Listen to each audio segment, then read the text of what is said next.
భారత రక్షణ రంగ చరిత్రలోనే అతిపెద్ద డీల్ లాక్ అయింది. ప్రపంచమంతా దీన్ని బాహుబలి డీల్గా పిలుస్తోంది. 3,25,000 కోట్ల రూపాయల ఖర్చుతో ఫ్రాన్స్ నుంచి రఫేల్ యుద్ధ విమానాల్ని కొనుగోలు చేసేందుకు ఇండియా సిద్ధమవుతోంది. ఉన్న ఫలంగా ఇన్ని లక్షల కోట్ల రూపాయలు పెట్టి రఫేల్స్ కొనాల్సిన అవసరం ఏమొచ్చింది? భారత్ వద్ద ప్రస్తుతం ఎన్ని రఫేల్ యుద్ధ విమానాలున్నాయి? బాహుబలి డీల్ అమలైతే ఇండియా వైమానిక సామర్థ్యం ఎంత మేర పెరుగుతుంది? సాక్షి స్పెషల్ ఫోకస్లో చూద్దాం. ఆపరేషన్ సింధూర్ భారత శక్తిని ప్రపంచానికి చాటిన సందర్భం. పాకిస్తాన్కు చుక్కలు చూపించిన ఈ ఆపరేషన్లో కీలక పాత్ర పోషించాయి రఫేల్ యుద్ధ విమానాలు.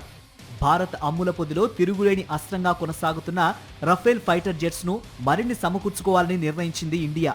దీనికోసం ఏకంగా 3.25 లక్షల కోట్ల రూపాయలు కేటాయించింది. ఈ మొత్తంతో 114 రఫేల్ ఫైటర్ జెట్స్ను కొనుగోలు చేయబోతోంది. ఈ నెలాఖరుకు ఫ్రాన్స్ అధ్యక్షుడు ఎమాన్యుయల్ మెక్రాన్ భారత్లో పర్యటించబోతున్నారు. ఆ టైంలో అధికారికంగా ఒప్పందం కుదుర్చుకోబోతున్నారు. అయితే ఇది కేవలం రక్షణ ఒప్పందం మాత్రమే కాదు, ఇందులో మేక్ ఇన్ ఇండియా కార్యక్రమం కూడా మిళితమై ఉంది. ఒప్పందం ప్రకారం కేవలం 18 విమానాలు మాత్రమే ఫ్రాన్స్లో తయారై ఇండియాకు వస్తాయి. మిగతా విమానాలన్నింటినీ ఫ్రాన్స్ టెక్నాలజీతో ఇండియాలోనే తయారు చేస్తారు. ఈ లెక్కన దాదాపు 80% విమానాలు ఇండియాలోనే తయారవుతాయన్నమాట. అంతేకాదు, విమానాలకు సంబంధించి దాదాపు 60% విడి భాగాల్ని మేక్ ఇన్ ఇండియాలో భాగంగా ఇక్కడే అభివృద్ధి చేస్తారు. ఒక విధంగా చెప్పాలంటే ఈ 60% స్వదేశీ పరిజ్ఞానంగా పేర్కొనవచ్చు. ఈ మేరకు టాటా అడ్వాన్స్డ్ సిస్టమ్, ఫ్రాన్స్కు చెందిన డసాల్ట్ ఏవియేషన్ మధ్య ఒప్పందం కుదిరింది. అంతేకాదు, ఈ విడి భాగాల్ని ఎక్కువగా హైదరాబాద్లో తయారు చేయబోతున్నారు. హైదరాబాద్లోని TASLలో రఫేల్ ప్రధాన విడిభాగాలు తయారు చేస్తారు. ఈ విడిభాగాల్ని నాగపూర్లో రిలయన్స్ ఆధ్వర్యంలో ఏర్పాటు చేయబోతున్న అసెంబుల్ యూనిట్కు తరలిస్తారు. అక్కడ రఫేల్ సిద్ధమవుతోంది. రఫేల్ ఎయిర్ క్రాఫ్ట్ విడిభాగాలు ఫ్రాన్స్కు వెలుపల తయారు కావటం ఇదే తొలిసారి. 2028 ఆర్థిక సంవత్సరం నాటికి ఫ్యూజ్లెస్ అసెంబ్లింగ్ లైన్ ఎయిర్ క్రాఫ్ట్ విడిభాగాలను ఉత్పత్తి చేసే లక్ష్యంతో టాటా అడ్వాన్స్డ్ సిస్టమ్స్ హైదరాబాద్లో తయారీ యూనిట్ను నెలకొల్పనుంది. భారత వైమానిక వ్యవస్థ అభివృద్ధి పురోగతిని ఈ ఒప్పందం ప్రతిబింబిస్తుంది. నిజానికి రఫేల్ యుద్ధ విమానాలు ఫ్రాన్స్కు చెందినవే అయినప్పటికీ వాటిని దేశీయ అవసరాల కోసం మార్పులు చేర్పులు చేసింది ఇండియా.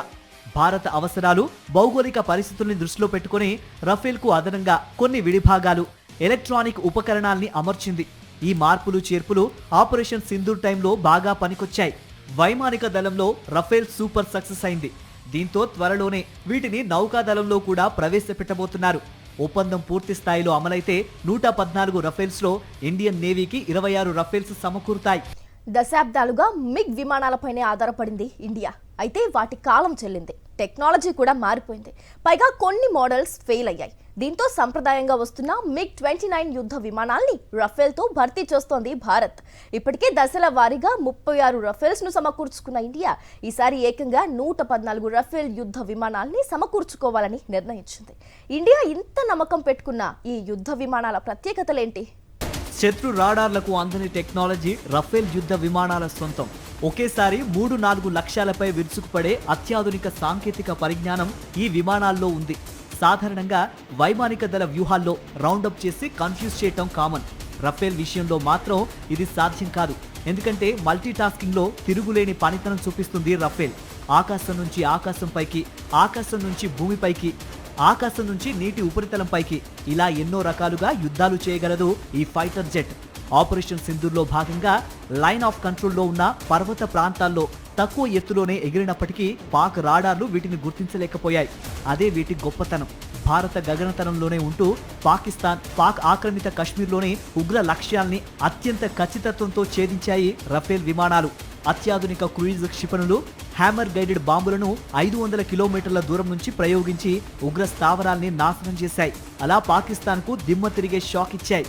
రఫేల్ యుద్ధ విమానాలకు అణ్వాస్త్రాల్ని కూడా అమర్చుకోవచ్చు. ఈ మేరకు విమానాలకు కొన్ని మార్పులు చేసి భారత్కు అందించింది ఫ్రాన్స్.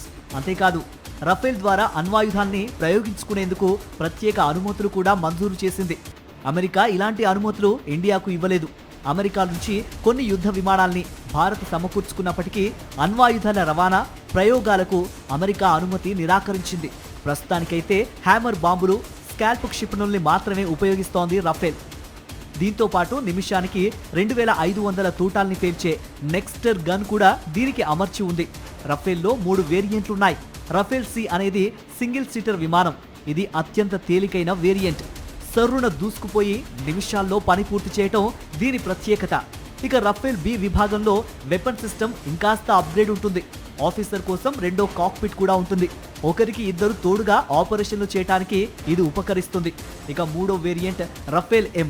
ఇది నావికాదళం అవసరాల కోసం రూపొందించిన వేరియంట్. ఎలాంటి వాతావరణ పరిస్థితుల్లోనైనా నౌకపై సులభంగా ల్యాండ్ అవ్వటం ఈ వేరియంట్ ప్రత్యేకత. ఈ 3 వేరియంట్లకు అత్యాధునిక క్షిపణుల్ని అమర్చుకోవచ్చు. ఇన్ని ప్రత్యేకతలున్నాయి కాబట్టే భారత్ అమ్ముల పొదిలో గేమ్ చేంజర్గా మారింది రఫేల్.